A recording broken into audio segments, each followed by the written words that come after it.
What did you want to be when you grew up? So when I was younger, I wanted to be a lifeguard. I used to watch,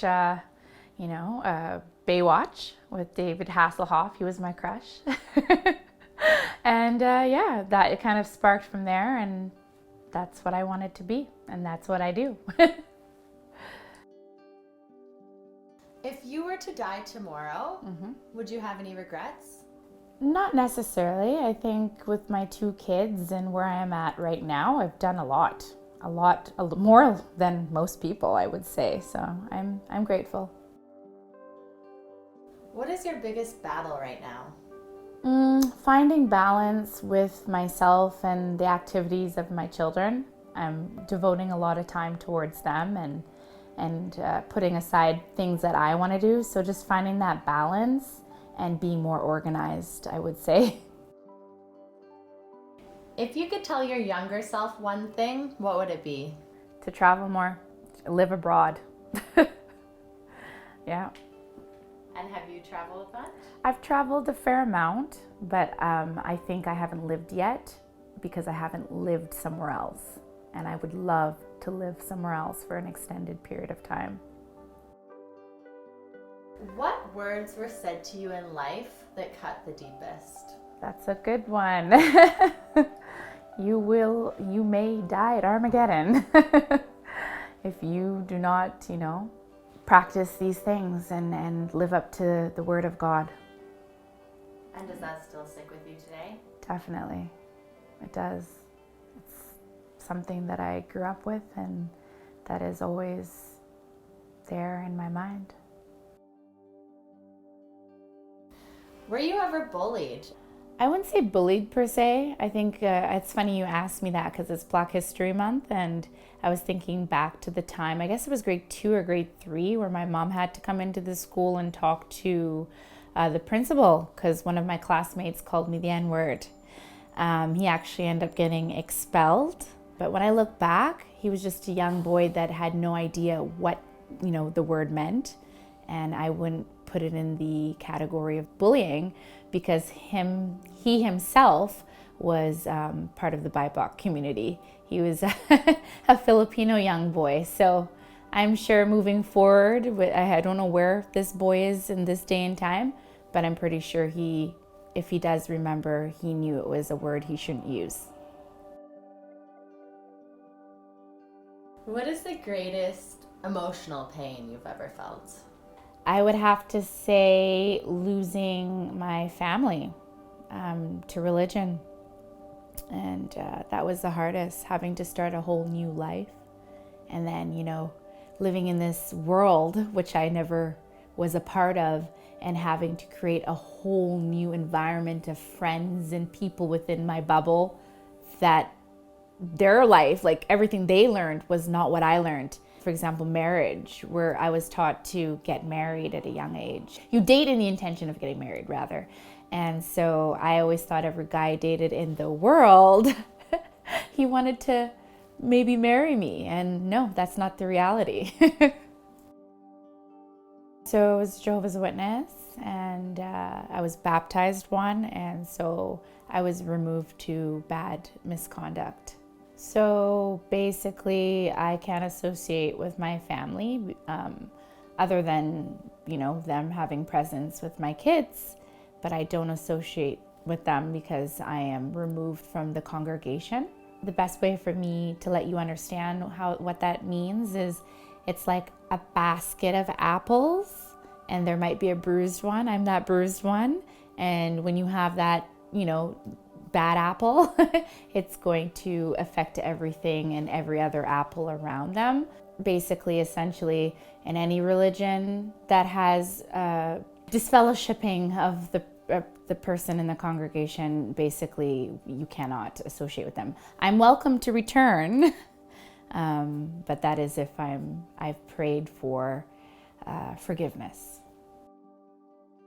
And the trauma that comes from it, that's something that I haven't really shared much of, but the OCDs that it's created in me, the anxieties, it's pretty tough because I have to deal with it on my own. But I'm aware of where it stems from, and now I I can't band-aid it anymore.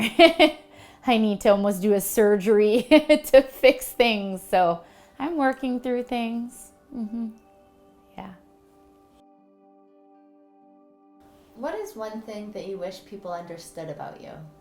Don't take for granted my kindness, because when I do something, I do it from my heart. I don't do it because I want anything in return. I'm super kind and ready to help. That's Savannah. What are you holding on to that's holding you back? I would say mainly creativity and expressing who I am. I feel like I have to succumb to Vancouver's or people's way of being and living here in this city. It's not the most, although we have lots of cultural aspects and people that are, immigrating from abroad, I feel like they lose that when they come here. So there's not much culture. We could pretend there is, but there isn't. And I feel alive and only feel that when I travel. And here I have to step back and remember who I am as a person. But then again, I don't want to stand out too much. So I blend in, I'm wearing sweatpants, which I typically don't do, I like to dress up and express myself with color. But then I started to shop and pull away from color and wear black.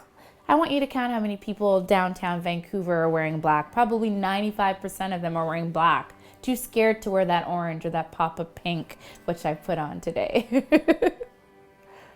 It just sucks the energy out of me. I'm walking down Playa and I'm showing my skin and showing my cleavage and wearing short shorts and I feel beautiful, no one's judging me. Here I feel like, I don't have that yogi look or, and I can't be my quirky self because I'm a geek. I'm a complete geek. But I can't do that with, and maybe that's probably why I embrace like the gay community so much, because I could really be myself with my gay boys. So yeah, that's kind of what I stick with here in Vancouver. What did the 23andMe results, what did you find and how did you feel? I thought it all made sense when I found out who I was, like, the sub-Saharan African, the Irish, the a little bit of Asian, the Spanish. I guess what I felt that was different was my mom always said she was from Trinidad, but there wasn't Trinidad on there at all. It was part of Guyana, which is the neighboring country. So kind of started to take me back to like the slavery days and to think about, oh, hey, this is probably where our family actually, migrated from and came over to. We actually are from Guyana. And then, because we're that adventurous type and we're being moved without, because we have to.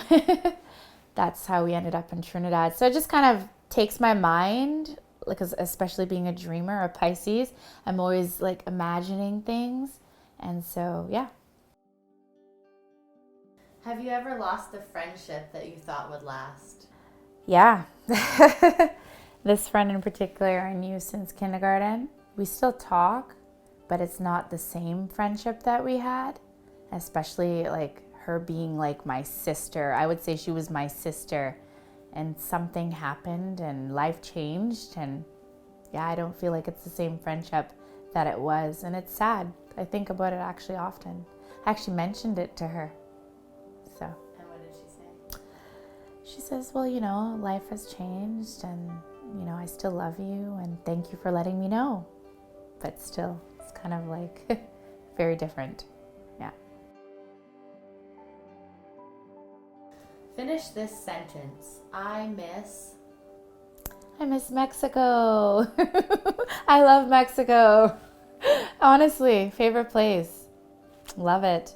Horchata, tacos, the nightlife, Frida Kahlo everywhere. Love it. Yeah. What is a red flag in a relationship that you ignored? If I had to pinpoint it, it would be, and I wasn't raised to believe this, but the astrological sign. I think it plays a big, big part of A relationship, fire and water, the rising sign. Yeah, maybe it kind of works, but you gotta listen to your gut when it comes to that. Are your thoughts narrated? And if so, how does your inner voice speak to yourself? Narrated with a little bit of intrusive thoughts. And that's the trauma part.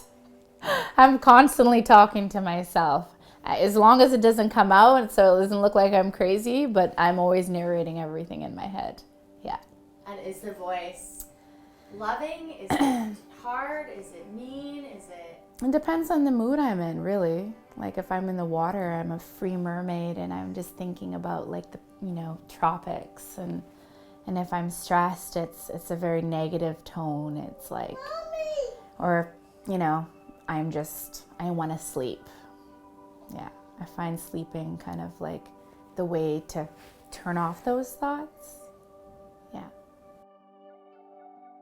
Have you found yourself in a crossroads in your life? And how did that decision impact your life? Crossroad. Yeah, just trying to manage children.